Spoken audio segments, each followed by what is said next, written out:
ఈ రాత్రి ఆకాశం మేల్కొని ఉంది. గంటలు మోగుతున్నాయి, హృదయాలు ప్రార్థిస్తున్నాయి. ఎందుకంటే ఇది మహాశివరాత్రి. ఒక చిన్న గ్రామంలో అరు అనే 7 ఏళ్ల బాబు ఉండేవాడు. ఆ రాత్రి అతను కిటికీ దగ్గర నిలబడి బయట చూశాడు. చంద్రుడు ప్రకాశంగా వెలుగుతున్నాడు. దేవాలయం గంటలు మోగుతున్నాయి. గ్రామం మొత్తం దీపాలతో మెరిసిపోతుంది. అరు ఆశ్చర్యంగా అడిగాడు, ఇంత రాత్రి అందరూ ఎందుకు మేల్కొని ఉన్నారు? అతను వెంటనే తన అమ్మమ్మ దగ్గరకు పరిగెత్తాడు. అమ్మమ్మ ఒక చిన్న దీపం వెలిగిస్తూ నవ్వింది. అరు, రెడీ అవ్వు. ఎందుకమ్మమ్మా?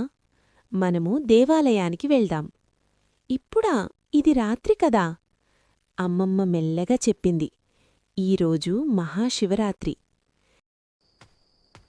చల్లని గాలి వీచుతోంది. ఆకాశం నక్షత్రాలతో మెరిసిపోతోంది. అరు అమ్మమ్మ చేతిని పట్టుకుని నడుస్తున్నాడు. అమ్మమ్మా, ఎందుకీరోజు దేవాలయానికి వెళ్తాం? ఎందుకు రాత్రంతా మేల్కొని ఉండాలి? అమ్మమ్మ నవ్వింది. అమ్మమ్మ మెల్లగా చెప్పింది. అరు, ఈ పవిత్రమైన రాత్రిలోనే భగవంతుడు శివుడు పార్వతీదేవిని వివాహం చేసుకున్నాడు. అరు ఆశ్చర్యంగా అడిగాడు, అమ్మమ్మ, నిజంగా ఇవాళ శివుడి పెళ్లిరోజా? అవును బాబూ.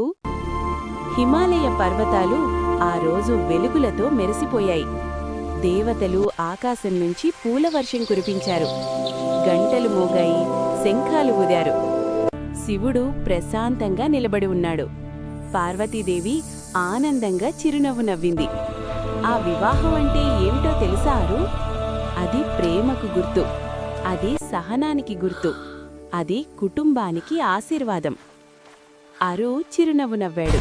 ఒకసారి ఆకాశంలో ఒక పెద్ద జ్యోతి కనిపించింది. అది అంతం లేకుండా పైకి వెళ్ళింది, కిందకి వెళ్ళింది. బ్రహ్మదేవుడు పైకి వెతికాడు, విష్ణుమూర్తి కిందకి వెతికాడు. కాని ఆ జ్యోతికి ఆరంభం కూడా లేదు, ముగింపు కూడా లేదు. అమ్మమ్మ మెల్లగా చెప్పింది, అది శివుడి శక్తి. నిజమైన గొప్పతనం ఎప్పుడూ వినయంగా ఉంటుంది. అరు ఆలోచించాడు. దూరంగా డమరు శబ్దం వినిపించింది. డమ్, అది శివుడి డమరు శబ్దం. అమ్మమ్మ చెప్పింది, శివుడు తాండవం చేస్తే నక్షత్రాలు కూడా నర్తిస్తాయి. భూమి కూడా తిరుగుతుంది, నంది కూడా ఆనందంగా ఎగురుతుంది. అమ్మమ్మ చెప్పింది, జీవితంలో మార్పులు సహజం. శివుడి నృత్యం మనకదే నేర్పుతుంది.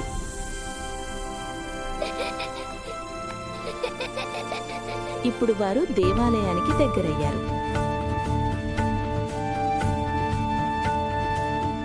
ఓం నమః శివాయ, ఓం నమః శివాయ. ఓం నమః శివాయ అని జపిస్తున్నారు. అరు నిద్రగా కళ్ళను రుద్దుకున్నాడు. అమ్మమ్మ, నిద్ర వస్తోంది. అమ్మమ్మ మెల్లగా చెప్పింది, ఈ రాత్రి మేల్కొని ఉండటం అంటే మన మనస్సును నియంత్రించటం, కోపం, భయం, చెడు అలవాట్లను జయించటం. అరు ధైర్యంగా చెప్పాడు, నేను ప్రయత్నిస్తాను.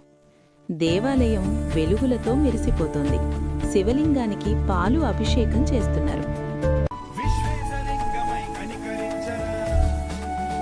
పాలాభిషేకం చేస్తున్నారు, బిల్వదళాలు సమర్పిస్తున్నారు. అరు చేతులు జోడించాడు, కళ్ళు మూసుకున్నాడు, మెల్లగా జపించాడు. ఓం నమః శివాయ. సడన్ గా అతని హృదయం లోపల ఒక ప్రశాంతత వచ్చింది. పెద్ద అద్భుతం కాదు, కానీ లోపల శాంతి. అమ్మమ్మ మెల్లగా చెప్పింది, మహాశివరాత్రి అంటే రాత్రంతా మేల్కొని ఉండటం కాదు, మన లోపల ఉన్న మంచితనాన్ని మేల్కొల్పడం. అరు చిరునవ్వు నవ్వాడు. ఆ రాత్రి ఆకాశం మేల్కొని ఉంది, కానీ అంతకంటే ముఖ్యంగా అరుని హృదయం మేల్కొంది. ఓం నమః శివాయ. శివుడిలా శాంతంగా ఉండాలి, పార్వతిలా ప్రేమగా ఉండాలి. అది మహాశివరాత్రి యొక్క అసలైన అర్థం. పిల్లలు, మీ హృదయం ఎప్పుడూ వెలుగుతూ ఉండాలి. ఓం నమః శివాయ. ఓం నమః శివాయ ఓం ఓం నమః శివాయ.